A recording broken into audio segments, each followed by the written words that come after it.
Hello my dear friends, and welcome back to another video. As we look forward to the Bad Batch Season 3, something which I noticed is that the show ends on May Day, and of course, Clone May Day had one of the saddest deaths in the second season. We're gonna get onto the Bad Batch in just a moment, but first, with the Bad Batch finishing 3 days before Star Wars Day, considering the Acolyte is a summer release this year, is it possible we get the Acolyte trailer on May the 4th? Wouldn't it just be amazing to have non-stop Star Wars, one show after the other, and it'll be a nice change of pace, going from the Bad Batch to something live action, which apparently Lucasfilm are going to market the absolute daylights out of. But for our first segment of today's show, my dear friends, we're going to be talking about Daisy Ridley. She reveals the advice J.J. Abrams gave her before accepting the job as Jakku scavenger turns Jedi, Rey.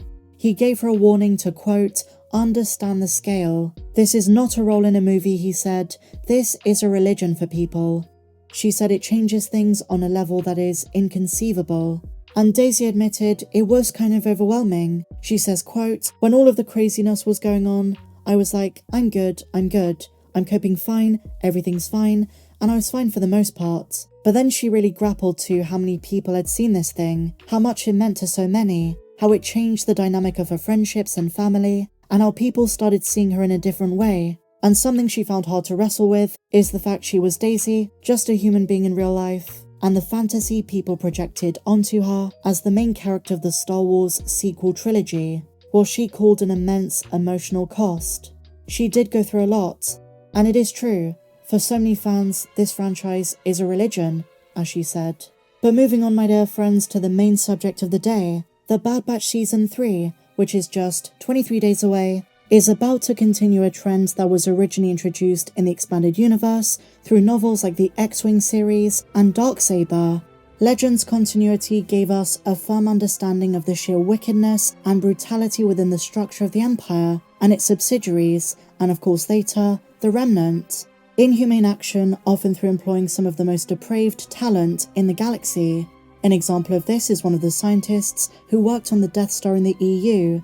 Before Disney, Rogue One, before Krennic, there was an engineer in the old books, an architect called Bevel Lemelisk, who during his time with the Empire was guilty of slave labour, prison labour, genocide, torture, and exploiting planetary populations for his research.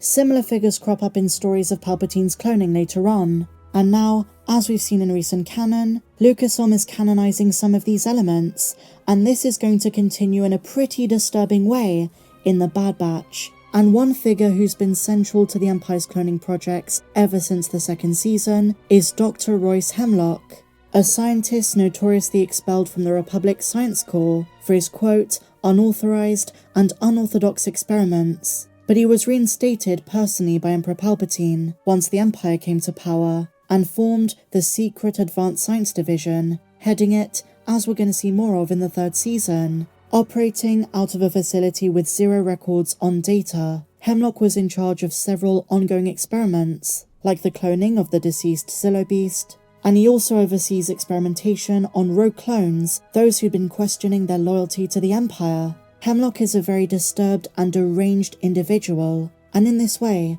the Bad Batch is continuing an unsettling trend that Lucasfilm is adamant to keep exploring, and that is the twisted nature of the Empire's chief scientists and doctors. Hemlock relished in Crosshair's torture, and has no remorse for using clones as test subjects. He demonstrates a blatant lack of empathy, disregard for humanity, and does not possess any kind of sound ethical code by any normal standard.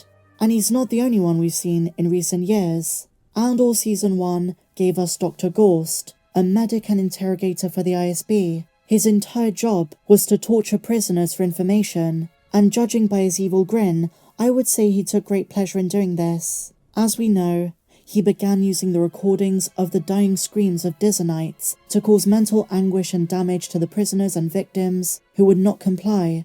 Even someone like Dr. Pershing, who I do suppose has more of a tinge of humanity, he seemed to be enthralled with his work, to the point of a lack of consideration for the well-being of his subjects, and was far more interested in genetic advancement and progress of scientific research. But as I say, in his case, at least he showed a modicum of sympathy when he warned Moff Gideon that extracting any more blood could kill the test subject in Mando Season 2. And even though Pershing is the remnant, at one stage he did serve the Empire. He too would have been responsible for some grievous and ghoulish deaths. And there were many more. But I'm not talking about scientists who were forced to work against their will. I'm talking about those who believed in the cause, who were loyal. The trend is pretty disturbing. So why did the Empire employ so much evil within? Well, the answer is pretty simple. Look at who runs it. Look who's at the top. Emperor Palpatine. He rehired medics, geneticists, medical doctors, and an array of other scientists who were ousted by the Republic for their radical methodology and practice. The Bad Batch Season 3 trailer shows us that the Emperor only cared about one thing: results. Achieving his goals by any means possible, no matter the cost, no matter how many lives lost, or ethical standards, which realistically never even crossed his mind. And due to the sycophantic nature of so many worlds who are allegiant and who saw hope in the new regime, and believe me, plenty of worlds embrace them, scientists who lost employment during the Republic, or who believed in the propaganda, would have been happy to advance the Emperor's cause. He was so pleased the democratic process was long gone, and his frustrations in this department are the same as those he had doubling as a politician. In James Luceno's Plagueis novel, young Sheev Palpatine hated the niceties and civil structured procedure that came with diplomacy.